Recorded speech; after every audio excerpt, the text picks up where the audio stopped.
नमस्कार मित्रों, इसी सुबोल काउंसलिस यूट्यूब चैनल पर आपका हार्दिक अभिनंदन है।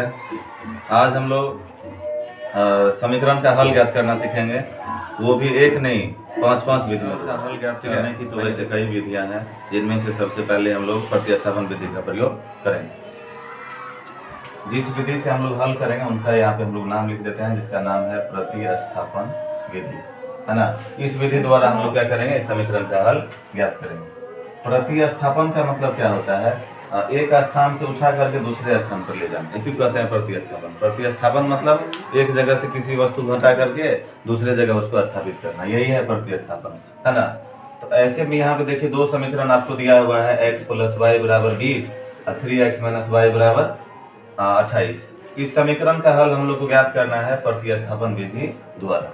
समीकरण का हल का मतलब क्या होता है, सोच समझिए। जैसे यहाँ पे दिया हुआ है x + y = 20। देख लीजिए यहाँ पे x + y = 20 दिया हुआ है। इसका हल का मतलब क्या हुआ, मतलब x का मान से हम लोग 1 रखते हैं और y का मान 19 रखते हैं, तो x + y यानी 1 + 19 = 20 हो गया। x का मान अगर 2 रखते हैं और y का मान 18 रखते हैं, दोनों को जब x + y करेंगे तो 20 हो जाएगा।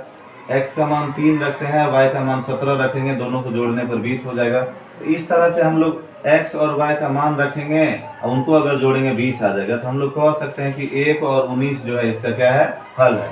2 और 18 जो है इन समीकरण का हल है। 3 और 17 भी इसका क्या है, हल है ना।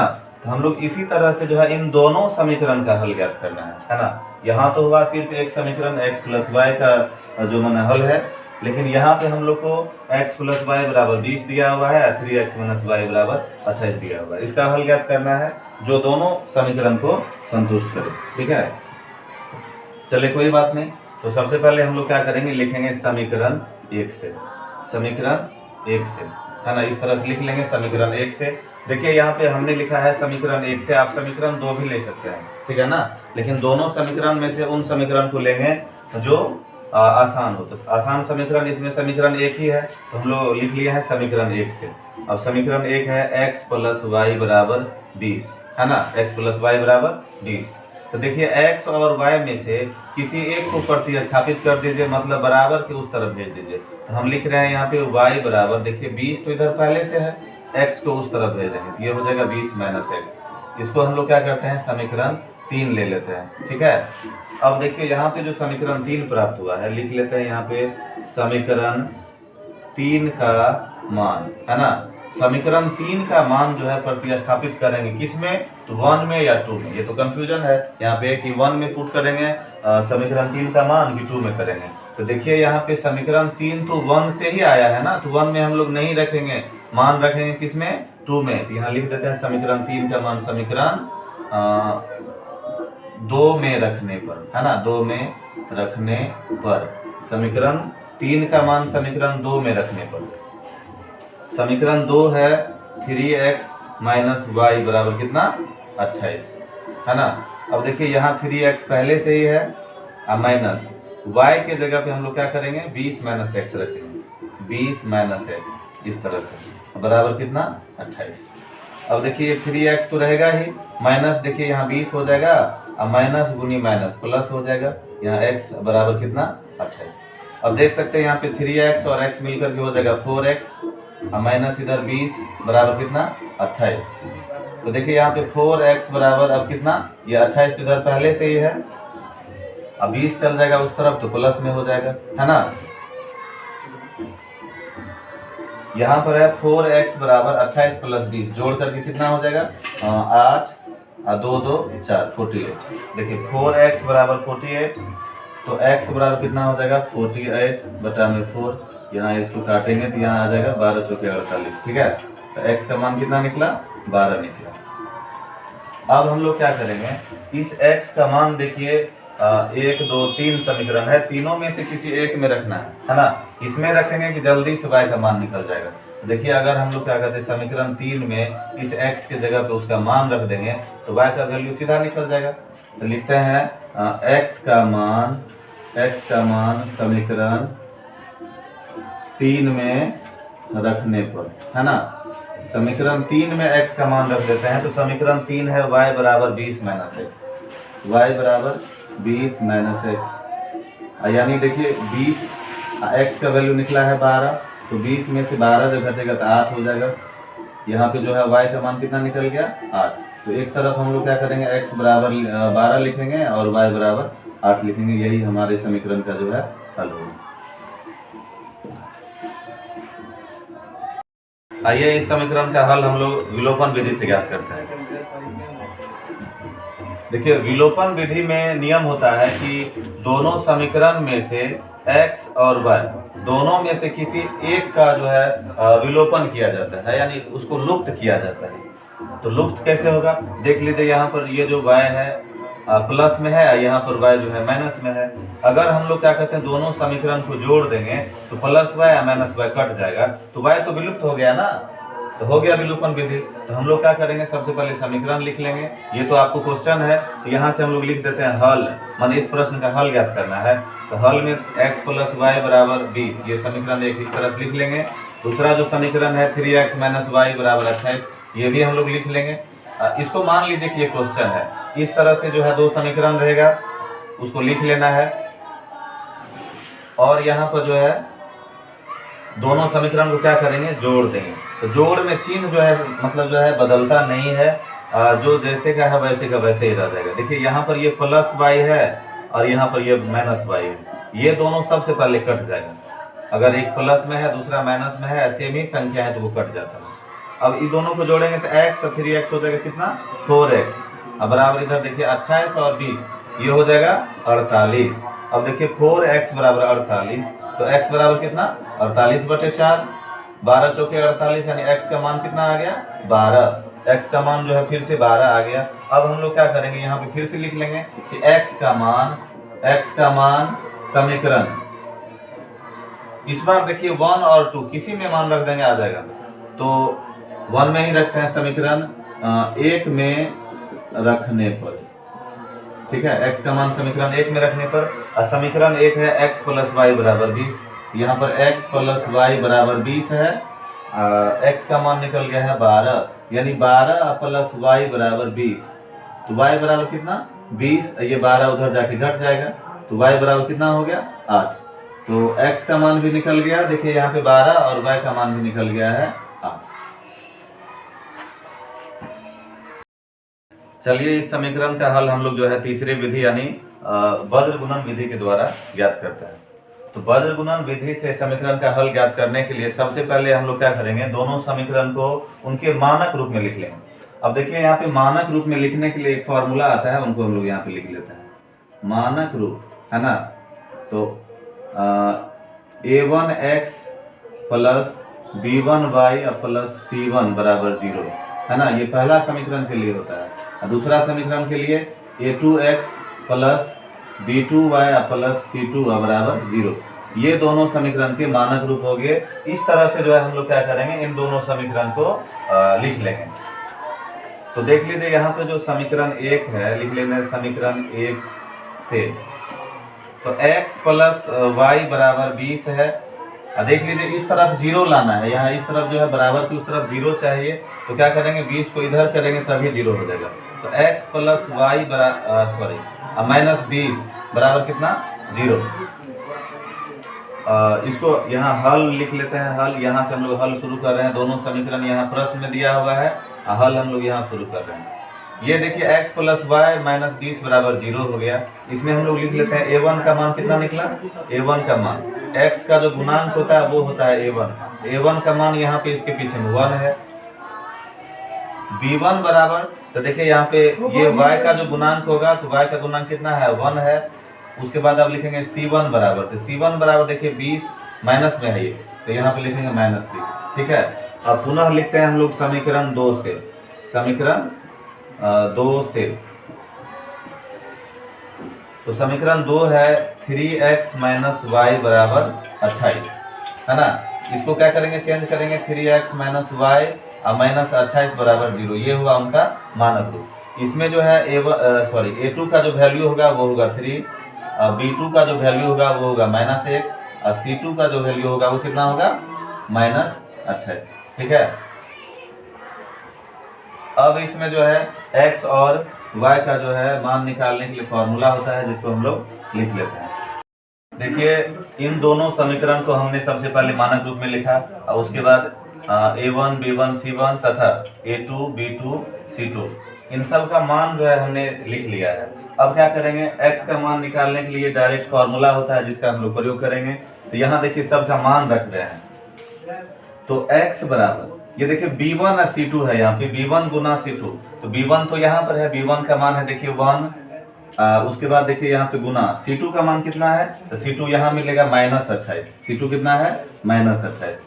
उसके बाद देखिए यहाँ पे माइनस है B2, तो B2 तो यहाँ पर है -1, ये देखिए -1, इस तरह से यहाँ पे हम लोग इसको लिख लेते हैं -1 गुना कितना C1 कितना है, तो C1 है -20, यहाँ लिख लेते हैं -20 बटा A1 B2, A1 यहाँ पे 1 है, उसके बाद देखिए यहाँ पर है B2 -1 है, यानी 1 गुना -1 माइनस A2 B1।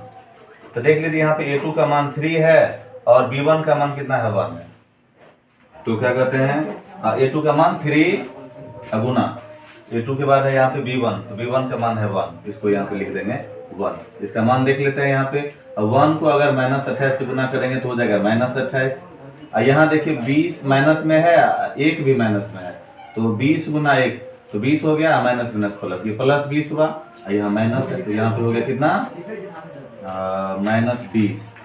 अब बचा कितना 1 को -1 से गुना करेंगे तो -1, इधर -3, इसको जोड़ेंगे तो यहाँ 28 और 20 हो जाएगा -48, अब बटा 3 और 1 4 -4, ठीक है।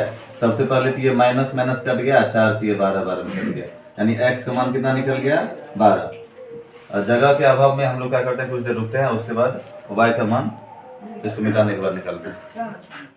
तो y का मान निकालने के लिए फॉर्मूला होता है जिसको हमने लिख रखा है। अब देखिए यहाँ पर है A2 C1, देख लीजिए A2 का मान खोजिए, A2 यहाँ पर देखिए 3 है, उसके बाद C1 कितना है, तो C1 है -20, यानी यहाँ पे हो जाएगा 3 इंटू -20, माइनस है तो माइनस, उसके बाद है A1 C2, A1 है 1 और C2 कितना है -28, यानी 1 को गुना करेंगे कितना से -28 से, ठीक है, बटा A1 B2 है, देखिए यहाँ पर A1 और B2, A1 1 है और B2 कितना है -1 है, तो 1 को गुना करेंगे -1 से, और उसके बाद क्या करते हैं यहाँ पे माइनस, उसके बाद क्या है A2 B1, A2 यहाँ पर है ये 3, अब B1 कितना 1, तो 3 इंटू 1। अब इसको हल कर लेते हैं, 20 तिया 60, यानी ये -60 हो गया यहाँ पे। उसके बाद देखिए यहाँ पे माइनस तो है ही, ये 28 इंटू 1 कितना हो जाएगा -28, ठीक है, -28। अब बचा देखिए 1 को -1 से करेंगे तो -1, इधर हो गया -3, यहाँ पे -60, अब माइनस माइनस प्लस 28, ये प्लस है यहाँ पर, अब बटा कितना 3 1 4 -4, ठीक है। अब -60 में से 28 जब घटेगा तो कितना बच जाएगा देख लेते हैं, 10 में से 8 गया 2, यहाँ से 5 में से 2 गया 3, -32 बचा -4, ये जो है यहाँ पे माइनस माइनस कट गया, 4 से 8 बार में कट गया। तो हम लोग कह सकते हैं कि y का जो मान निकला, यहाँ पर y का जो मान निकला वो निकला कितना 8। चलिए इस समीकरण का हल जो है हम लोग चौथी विधि यानी तुलनात्मक विधि से ज्ञात करते हैं। देखिए तुलनात्मक विधि ये क्या है, तुलना मतलब होता है जैसे समीकरण 1 और 2 दिया हुआ है, दोनों में जो है तुलना करना है, कंपैरिजन करना है, कौन बड़ा है कौन छोटा है या कौन बराबर है। तो सबसे पहले देखिए कैसे करते हैं, यहाँ लिखते हैं हल। ये देखिए ये आपका जो है प्रश्न में इतना दिया हुआ रहेगा। तो सबसे पहले हम लोग लिखेंगे समीकरण 1 से, समीकरण 1 से। तो समीकरण 1 क्या है, तो x + y = 20 है ना। तो यहाँ देखिए हम लोग क्या कर सकते हैं, निकाल लेते हैं x बराबर, तो x बराबर ये देखिए 20 इधर पहले से है और y जो है उस तरफ जाकर के क्या होगा, y उस तरफ जाकर के घट जाएगा। इसको हम लोग क्या करते हैं समीकरण 3 ले लेते हैं, ठीक है। अब देखिए पुनः हम लोग क्या करते हैं समीकरण 2 से लिखते हैं, समीकरण 2 से। इस तरह से देख करके आपको लग रहा होगा कि ये जो है प्रतिस्थापन विधि जैसे है, बिल्कुल नहीं। आइए देखते हैं आगे तब समझ में आएगा। समीकरण 2 से, समीकरण 2 है 3x - y = कितना 28 है ना। तो 3 देखिए यहाँ पे हम लोग क्या करते हैं, यहाँ भी x का मान निकालेंगे। तो 3x बराबर कितना हो जाएगा 28, और ये y माइनस में उधर जाएगा तो प्लस में हो जाएगा, यानी 28 प्लस y। 3x बराबर इतना है तो x बराबर कितना हो जाएगा 28 प्लस y अब बटा में 3। ये हो गया समीकरण 4। अब एक बात बताइए कि इससे पहले जो हमने दो या 3 विधि से बताया है, सब में जो है x और y का मान बराबर आया है। तो इस विधि से भी हम लोग अगर x y का मान निकाल लेंगे तो वो तो बराबर होगा। देखिए यहाँ पर x का मान निकला है 20 माइनस वाई, और यहाँ पर x का मान निकला है 28 प्लस वाई अब बटा 3। ये भी x का मान है, ये भी x का मान है। तुलनात्मक विधि बोले थे इसका नाम। तुलनात्मक मतलब इन दोनों को बराबर करेंगे। अब यहाँ पे बराबर तो वैसे भी होगा क्योंकि एक ही समीकरण का जो है हल है ये, तो बराबर तो होगा ये। चलिए बराबर करते हैं। यहाँ देखिए समीकरण लिखते हैं, समीकरण 3 और 4 को बराबर करने पर। बराबर क्यों करेंगे, तो क्योंकि दोनों x का ही मान है, निश्चित बराबर होगा। यहाँ है कितना 20 माइनस वाई, इधर कितना है 28 प्लस वाई बटा 3। 28 प्लस वाई बटा 3। देखिए यहाँ पे इसको क्रॉस गुना करेंगे तो यहाँ 3 से गुना होगा, ये तो कितना हो जाएगा 3 गुना 20 हो जाएगा 60, और माइनस 3 से ये माइनस 3 वाई। अब बराबर देखिए 28 प्लस वाई गुना 1 तो वही रह जाएगा 28 प्लस वाई। ठीक है, ये देखिए y को इधर रहने देते हैं 3y, और ये जो y है इसको भी इधर लाता है, यहाँ माइनस में आएगा क्योंकि ये प्लस में है, बराबर किस तरफ आएगा तो माइनस में हो जाएगा। 28 इस तरफ प्लस में है, ये 60 माइनस में है, उसको उधर भगा देंगे, हटाइए 60 उधर जाके हट गया। अब यहाँ पे देखिए ये दोनों जुटेगा क्योंकि दोनों माइनस में ही है, तो यहाँ हो गया माइनस 4y, इधर हो गया देखिए 28 में से 7 नहीं घटेगा, इसमें से घटा देंगे। 10 में से 8 गया 2, इधर क्या कहते हैं 5 में से 2 गया 3। लेकिन भाई साहब उल्टा घटा रहे हैं तो माइनस में होगा, माइनस माइनस कट गया।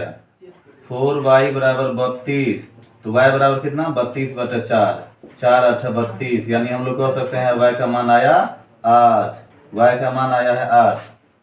इसी तरह से अब हम लोग क्या करेंगे, y का मान जो है, y का मान देखिए यहाँ 3 और 4 दोनों में से किसी में भी रख सकते हैं, तो आसान होगा 3 में रखना। तो y का मान समीकरण 3 में रखने पर, 3 में रखने पर, तो 3 में इसका मान रख देते हैं, तो x बराबर कितना हो जाएगा 20 माइनस वाई है समीकरण 3, तो x बराबर 20 और y का मान निकला 8, यानी हम लोग कह सकते हैं x का मान निकला 20 में से 8 गया 12। देखिए यहाँ पर y का मान निकला, यहाँ पे x का निकला, x y दोनों का मान निकल गया। आइए ग्राफिया विधि से इसका हल ज्ञात करते हैं। सबसे पहले हम लोग क्या करेंगे, ये जो दोनों समीकरण दिया हुआ है उसमें से पहला समीकरण जो ये x प्लस वाई बराबर 20 है, इसको लिख लेंगे। आपको जो भी समीकरण दिया हुआ रहेगा इसी तरह से आपको समीकरण पहले लिख लेना है ना। इसमें से क्या करेंगे, प्रतिस्थापन विधि का प्रयोग करके y बराबर क्या लिखेंगे 20 माइनस x, ये हो जाएगा। ठीक है, अब देखिए इसके सामने में हम लोग क्या करते हैं, इस तरह से एक डब्बा बनाते हैं। ठीक है, डब्बा बनाएंगे, इस डब्बा में एक ठो में लिखेंगे x और दूसरा में लिखेंगे y। ठीक है, एक में x लिखेंगे दूसरा में y। और देखिए y का मान जो है हम लोग लिखे हैं 20 माइनस x, 20 माइनस x, इस तरह से यहाँ पे लिख देंगे। देखिए मान तो इसका जो है अनगिनत निकलता है, लेकिन हम लोग को ग्राफ बनाने के लिए 2 मान की मतलब जो 2 मान ही काफी है। ठीक है ना, तो इसलिए हम लोग 2 डब्बा ही बनाए हैं ताकि 2 मान निकल सके इसका। अब देखिए नियम क्या है इसका, x का कोई भी वैल्यू रखिए, y का वैल्यू अपने आप आ जाएगा। जैसे मान चलिए x का मान हम लोग क्या करते हैं, यहाँ पे रख लेते हैं 10। ठीक है, x का मान रख लेते हैं 10, तो y का मान देखिए यहाँ पे नियम कहता है 20 माइनस x है, तो 20 x की जगह 10, 20 में से 10 गया 10, यानी यहाँ पर भी हो जाएगा 10। यहाँ पे हम लोग क्या कर सकते हैं, लिख लेते हैं, मान चलिए 15 लिखते हैं यहाँ पर, तो यहाँ 20 माइनस 15 करेंगे तो कितना हो जाएगा, 20 में से 15 गया 5। ठीक है, तो यहाँ पे देखिए 2 मान हमने निकाल लिया है। अब क्या करेंगे, लिखेंगे समीकरण, यहाँ पर यहाँ लिखना भूल गए थे, लिख लेते हैं समीकरण 1 से। ठीक है, इधर लिखते हैं पुनः समीकरण 2 से। समीकरण 2 क्या है, 3x माइनस वाई बराबर 28 है ना। इसमें भी हम लोग क्या करेंगे देख लीजिए, लिखेंगे 3x बराबर 28, ये y जो है इधर आकर के क्या हो जाएगा, प्लस हो जाएगा। ठीक है, x बराबर लिखेंगे कितना, तो 28 प्लस y, ये 3 इधर गुना में है, इधर आएगा तो भाग में। ठीक है, इसी प्रकार यहाँ पर भी हम लोग क्या करते हैं, एक डब्बा बना लेते हैं। एक डब्बा में क्या करेंगे, x लिखेंगे और दूसरा में y लिखेंगे। इस बार देखिए x का मान आया है 28 प्लस y बटा 3, तो इधर हो गया बराबर 28 प्लस y बटा में 3। ठीक है, यहाँ पे हम लोग x का मान रखे थे पहले, तब y का आया था। इसमें उल्टा है, y का मान पहले रखेंगे, उसके बाद जो है x का मान आएगा। तो देख लीजिए यहाँ पर ऐसा मान रखेंगे ताकि इसका शुद्ध मान निकले। जैसे देख लीजिए यहाँ पे हम लोग क्या करते हैं, 2 रखते हैं, y का मान रखते हैं 2, तो 28 प्लस 2 30 बटा 3, यानी यहाँ हो जाएगा 10। ठीक है, यहाँ पे अगर हम लोग क्या करते हैं, 1 रख देंगे, तो देखिए 28 से 1 29 बटा 3 नहीं कटेगा, 29 बटा 3, इसको ग्राफ पर अंकित करने में समस्या हो सकती है। तो इसलिए हम लोग ऐसा मान रखेंगे y का या फिर x का, ताकि इसका शुद्ध मान निकले। शुद्ध मान इसको कहते हैं, पूर्ण संख्या मान आना चाहिए।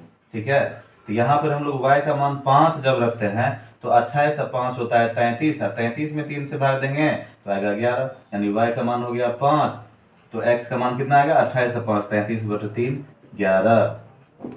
इस तरह से देखिए पहला और दूसरा समीकरण से हमने दो दो मान निकाल लिया है, टोटल 4 मान हो गया। अब इसका प्रयोग जो है हम लोग ग्राफ पेपर पर करेंगे।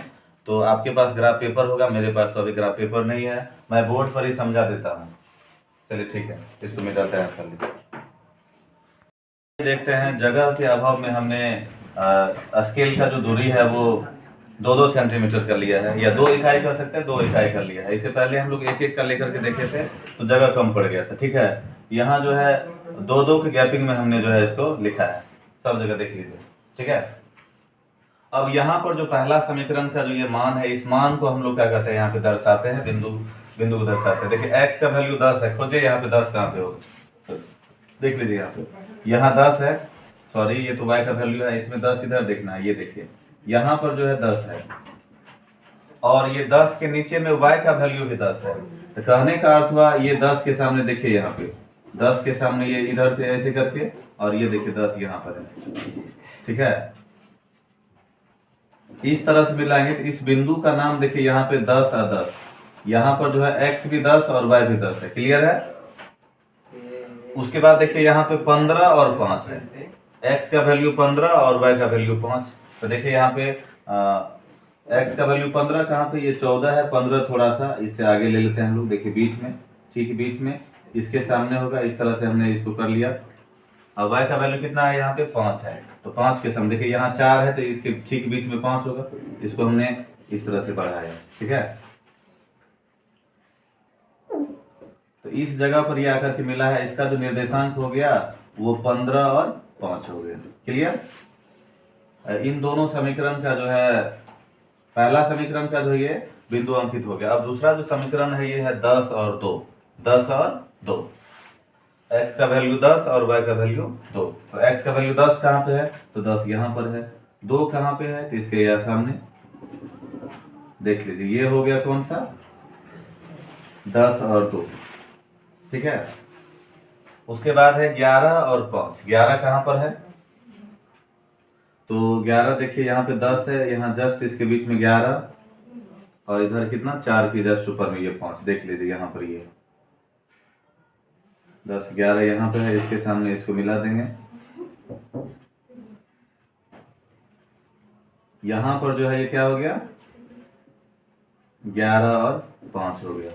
अब नियम के अनुसार हम लोग को जो है लाइनिंग करना होता है। देखिए इसका जरूरत नहीं है, ये तो सिर्फ हमने बिंदु को पता लगाने के लिए लिखा था। अब इसको थोड़ा सा जो है हम लोग मिटा देते हैं। आप लोग को जो है सिर्फ इस तरह से ले जाना है यहाँ पे कि इसके सामने होगा।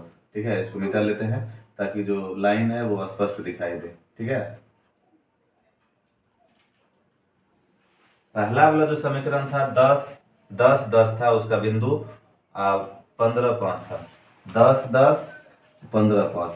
इन दोनों बिंदु को क्या करेंगे, आपस में कनेक्ट करेंगे, यानी मिला देंगे ऐसे करके। देख लीजिए यहाँ ये, इसको हम लोग और आगे बढ़ा सकते हैं, जगह का अभाव है, आप लोग को ग्राफ पेपर होगा उस पर करना है इस तरह से। ठीक है, यहाँ देखिए जहाँ पर भी हो कटे, कोई दिक्कत नहीं है। तो पहला जो समीकरण है उसको हमने इस तरह से लिख दिया। यहाँ पे समीकरण का जो नाम है वो लिख देंगे x + y = 20। ये जो लाइन है, इस लाइन का क्या नाम है, x प्लस वाई बराबर 20, इस समीकरण का नाम है। दूसरा जो है यहाँ पे 10 2 है और 11 5 है, इनको भी मिला देंगे।